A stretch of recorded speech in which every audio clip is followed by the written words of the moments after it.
Gather round if you dare, for I'm about to spin you a tale that's chilled the blood of sailors and landlubbers alike for over a century and a half. It's the story of the Mary Celeste, that forsaken ghost ship adrift on the merciless Atlantic, her decks whispering secrets no living soul has ever fully unraveled. Picture it, a vessel slicing through foggy waves, her sails flapping like the wings of some unearthly bird, and not a single heartbeat aboard to claim her. Meals left uneaten, pipes half-smoked, a child's toy abandoned mid-play. Oh, the shivers it sends. But let's not rush. I'll weave this yarn from the beginning, drawing you in like the tide pulls at a doomed mariner, step by eerie step, until you're lost in the mystery yourself. Welcome back to my channel.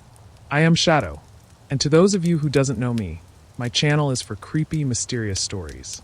If you have a story you want me to tell, just let me know in the comments or the channel email. If you enjoyed the story, then show us your love and support. And with no further ado, let's get into it. It all starts in the misty wilds of Nova Scotia, back in 1860, where the air hangs heavy with the scent of fresh-cut pine and salty brine. On Spencer's Island, a shipbuilder named Joshua Dewis lays the keel for a brigantine destined for greatness, or infamy. She's built sturdy, carvel-planked, two-masted and sleek, measuring 99 feet long, 25 feet wide, and 11 feet deep, with a gross tonnage of 198. Launched on May 18, 1861, they name her Amazon, evoking those wild, twisting rivers of far-off lands. But from the moment she touches water, a shadow clings to her like seaweed to a drowned man's boot. Her first captain, Robert McClellan, takes the helm for her maiden voyage in June, bound from Spencer's Island to 5 islands to load cargo for London.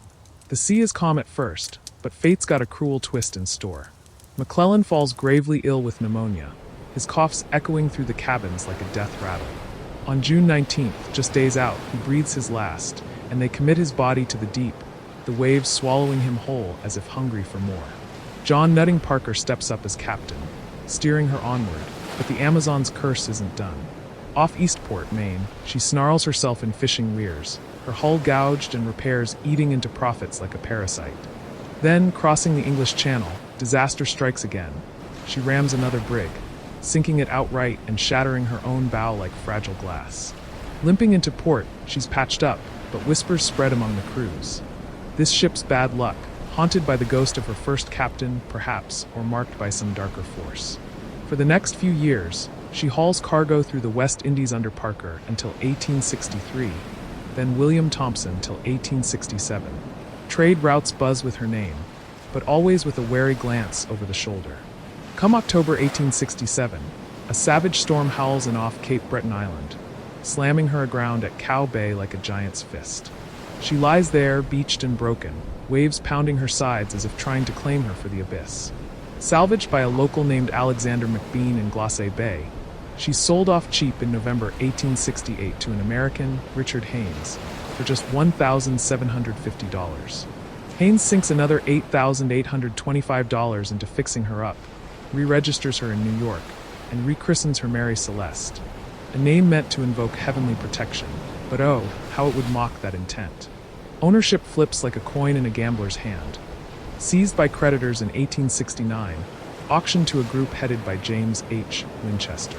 By 1872, she's refitted in New York Harbor, stretched to 103 feet long, 25.7 feet abeam, 16.2 feet deep, and 282 tons, with an extra deck for stability. But stability? That's a joke the sea would laugh at. Enter Captain Benjamin Spooner Briggs, a God-fearing man from Wareham, Massachusetts, born April 24, 1835, son of a sea captain himself. Married to Sarah Elizabeth Cobb since 1862, they've got 2 kids. Young Arthur, 7 years old and left safe ashore with relatives, and little Sophia Matilda, just 2, who'll join her parents on this voyage. Briggs buys a share in the Mary Celeste, seeing promise where others see peril. He's experienced, devout, a teetotaler who runs a tight ship with prayer and discipline. He handpicks his crew. First mate Albert G. Richardson, 28, an American married to Winchester's niece, solid, reliable. Second mate Andrew Gilling, 25, Danish and steady. Steward and cook Edward William Head, 23, English and fresh from his wedding vows. Then 4 German seamen from the Frisian Islands, all described as peaceable and skilled. Brothers Volkert Lorenzen, 38, and Boz Lorenzen, 35. Arian Martins, 35, and young Gottlieb Gudskall, 23. No rogues among them, or so it seemed. No hint of the madness that might lurk in any man's heart when the ocean turns cruel. The cargo? 1,701 barrels of denatured alcohol, a toxic brew of methanol meant for industrial use in Genoa, Italy. Not for drinking, mind you, but volatile as a demon's breath, prone to leaking fumes that could choke a man or drive him to hallucinations. Worth a small fortune, insured and loaded tight in the hold. The Mary Celeste is set to sail from New York on November 5th, 1872, but a storm brews, delaying her till the 7th. The night before, Briggs dines with Captain David Morehouse of the Dei Grazia, another brigantine bound for Gibraltar. They share stories, clink glasses. Innocent enough, but in hindsight, it feels like a pact sealed in shadow. Dawn breaks on the 7th, and the Mary Celeste slips her lines, gliding out into the harbor with the city's spires fading like ghosts at sunrise. Briggs at the wheel, Sarah playing her melodeon in the cabin, little Sophia toddling about with her toys. The picture of a family adventure. The crew hoists sails, the wind fills them with a sigh, and they're off into the Atlantic's embrace. Briggs pens a letter to his mother, optimistic. Our vessel is in beautiful trim, and I hope we shall have a fine passage. But the sea has other plans, doesn't it?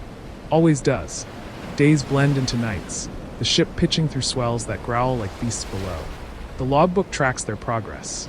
Steady winds, fair weather mostly, though the Atlantic in November can turn on you like a treacherous friend.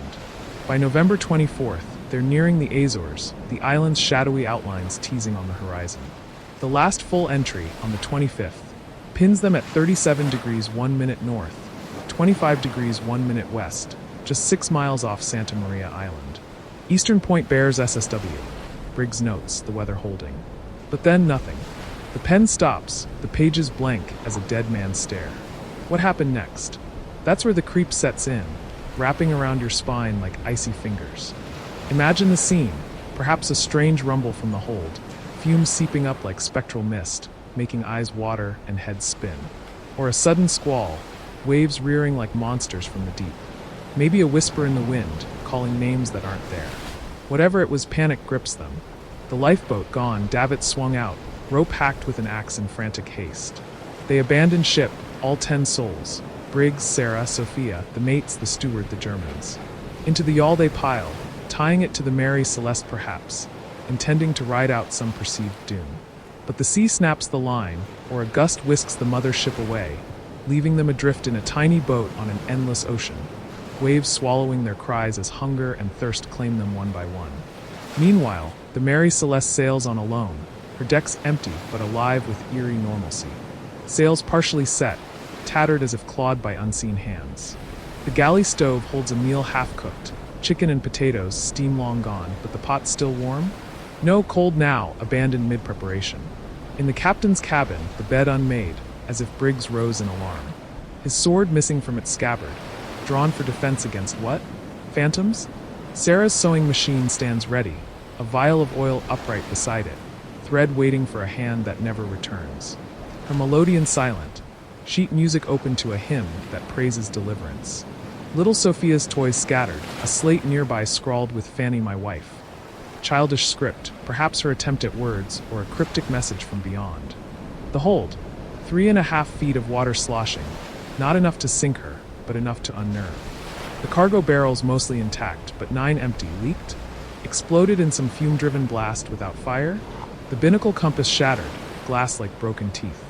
The sounding rod left on deck, what as if just used to probe the bilge. Pumps disassembled, perhaps clogged, giving false fears of flooding. Provisions for 6 months untouched in the stores, barrels of flour, salted meat, water casks full. Personal effects everywhere, pipes with tobacco unsmoked, razors sharp and ready, laundry hanging limp in the rigging as if to dry in a breeze that carried away its owners. No blood, no signs of struggle, just absence. A void where life should be, the ship creaking onward like a corpse animated by dark magic. Now shift your gaze to the Dei Grazia, plowing the same waters a week behind. December 5th, 1872, position 38 degrees 20 minutes north, 17 degrees 15 minutes west, some 400 miles east of the Azores. Captain Morehouse spots a sail adrift, no signals, no life. He hails, but silence answers, broken only by the moan of wind through ropes. He sends over a boarding party. First mate Oliver DeVoe and second mate John Wright, clambering aboard with hearts pounding. Their boots thud on the deck, too loud in the hush. They call out, "Search cabins, hold forecastle." Nothing but echoes. "She's deserted," DeVoe mutters, a chill running through him as he eyes the uneaten food, the child's abandoned playthings. It's like stepping into a dream where everyone vanished mid-breath. They note the details, hatches battened but one open, perhaps to vent something foul. The chronometer and sextant gone. Taken in the lifeboat for navigation? The ship's papers missing too, but the logbook there, open to that last entry. DeVoe takes 3 men, sails the ghost ship to Gibraltar, arriving December 13th, the day Grazia following. Word spreads like wildfire. A mystery ship, crew vanished into thin air. In Gibraltar, the Vice Admiralty Court convenes under Judge Sir James Cochrane, with Attorney General Frederick Sollyflood leading the probe. From December 17, 1872, to February 25, 1873, they dissect every clue. Sollyflood's suspicious, sniffing foul play. Stains on deck. Tested, not blood, just rust or perhaps spilled wine. Cuts on the bow rail? Weather-worn, not sword slashes. The German seaman's chests rifled? Maybe, but why leave valuables? Theories fly. Mutiny over the alcohol, though it's undrinkable poison. Piracy? But cargo's untouched. Insurance scam with Morehouse? Their dinner the night before departure looms suspicious, but no proof. DeVoe testifies to the eerie tidiness amid chaos. The open hatch, the broken compass, the axe marks on the lifeboat rope. The court awards salvage. £1,700 to the Dei Grazia's crew, a fifth of the ship's value, stingy enough to hint at doubts. The Mary Celeste is released April 8, 1873, reloaded, and sent back to New York under new Captain James Briggs, no relation. But her name's poisoned now. Crews mutter of curses, refuse to sign on. She hauls cargo through the West Indies, but death dogs her. One captain, Parker Gilman, dies mysteriously. Owners change hands, voyages limp along, until 1884 when Bostonians buy her. Captain G.C. Parker, different Parker, takes command, loads her with junk cargo insured high, and deliberately wrecks her on Haiti's Rochelois Reef January 3, 1885. Fraud exposed in court, reputations ruined, the ship left to rot, her bones picked by waves. But the mystery? It festers, growing legs and tails and theories that make your skin crawl. Was it alcohol fumes building pressure, a sparkless explosion shattering nerves, driving them to the boat thinking fire would follow? Tests in later years show it's possible. No flames, just a whoosh of terror. Or a waterspout, twisting from sky to sea, pummeling the ship with wind and wave, flooding holds till they feared sinking. Seaquake maybe, the ocean floor rumbling, churning surface into froth. Faulty pumps, disassembled and clogged from refit debris, reading deep water when it was shallow panic. Human horrors creep in too. Mutiny, the crew turning on Briggs in fume-induced rage, slaughtering all and fleeing? But no blood, no bodies. Pirates boarding in the night, sparing the ship but taking souls for some unholy rite? Or Briggs himself, devout to a fault, gripped by mania, seeing apocalyptic visions in the waves, forcing a mass suicide baptism? Chilling, isn't it? Then the supernatural slithers forth. Giant squid rising from the depths, tentacles wrapping victims, dragging them down while leaving the vessel pristine. Ghosts of past wrecks, McClellan's spirit roaming decks, whispering madness. Links to lost Atlantis, Bermuda Triangle whispers. Though she's not there, or aliens, beaming them up in a flash of light, meals left steaming. Arthur Conan Doyle amps the creep in 1884 with his story J. Habakkuk Jeffson's statement, renaming her Mary Celeste, spinning yarns of voodoo and revenge that spawn hoaxes. Fake survivors in 1913 claiming boiling tea, a cat hissing at shadows fighting dogs. Films follow, 1935's Hammer Horror with Bela Lugosi as a vengeful killer, 2020's Ghostly Hauntings. Books, documentaries, plays, even stamps immortalize her. Monuments on Spencer's Island stand sentinel, drawing thrill-seekers who swear they hear creaks in the wind. Debris found in 2001 off Haiti? Tested, but what doesn't match, another tease. The truth? Swallowed by the sea, leaving us with shivers. So next time you're by the ocean at night, listen close. That distant creak? Might be the Mary Celeste still sailing, her uneaten meals waiting for ghosts to dine. Sleep tight if you can. And that was it for today's episode. Hope you enjoyed. See you next time.